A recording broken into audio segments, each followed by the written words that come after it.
Hi friends, welcome to யாஷிகர். சத்தியமாக இந்த ட்ராக் வந்து நான் எதிர்பார்க்கவே இல்லை. இந்த பிக்கை பற்றி அப்புறம் பேசுவோம். எஸ், இன்னைக்கு எபிசோட் இன்னைக்கு எபிசோடெலாம் தாறுமாறு தக்காளி சோறுன்ற மாதிரி அப்படி ஒரு எபிசோடாக இருந்துச்சு நம்மளோட சிங்கப்பெண்ணை சீரியலில்.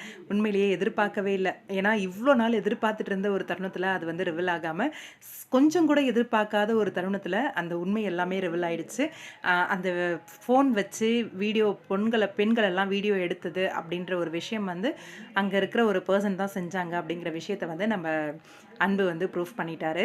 ஆனந்திக்கு எல்லா உண்மையுமே தெரிஞ்சிருச்சு. ஃபைனலாக பஸ் ஸ்டாப்பில் ஃபஸ்ட்டு அவரை பார்த்து தப்பான ஒரு அபிப்பிராயம் வச்சுக்கிட்டாங்க இல்லையா, அதை பற்றியும் கேட்டு கிளியர் பண்ணிக்கிட்டாங்க. இன்றைக்கி அன்பு வந்து தவறானவர் இல்லை அப்படின்னு சொல்லிட்டு அதை கேட்டு கிளியர் பண்ணதுக்கப்புறம் ரூமுக்கு வந்து அவங்க ஃப்ரெண்ட்ஸ் கிட்ட சொல்லி அழறாங்க. அவரை ஃபஸ்ட்டு பார்த்ததுலேருந்தே தவறான ஒரு புரிதலோடவே இருந்திருக்கேன். வேறு யாரோ செஞ்ச தப்புக்கு அவர் மேலே பழிய போட்டு அவரை ஜெயிலுக்கெலாம் அனுப்பிட்டேன். எவ்வளோ பெரிய முட்டாளாக இருந்திருக்கேன் அப்படின்னு சொல்லி ரொம்பவே கதறி அழறாங்க. வேறு லெவலில் இருந்துச்சு 2 நாளோட எபிசோடுமே. உண்மையிலேயே நல்லா இருந்துச்சு. ரொம்ப ஜவ்வு மாதிரி இழுக்காமல் எல்லாத்தையுமே டக்குன்னு கொண்டு வந்துட்டாங்க. அதுலேயும் இன்னும் நிறைய ஹெல்ப் எல்லாம் பண்ணியிருக்காரு நம்மளோட அன்பு. அந்த விஷயங்கள் எல்லாமும் இன்னும் வெளியில் வராமல் இருக்குது. ஏன்னா ஆனந்தியை வந்து உயிரை காப்பாற்றுறது அப்படிங்கிறது 2-3 இடத்துல வந்து செஞ்சுருக்காரு.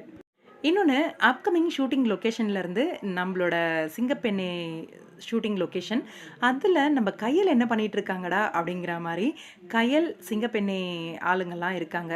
இங்கே நர்ஸு காஸ்டியூமில் இருக்காங்க. ஒரு வேளை அப்கமிங் வந்து நம்மளோட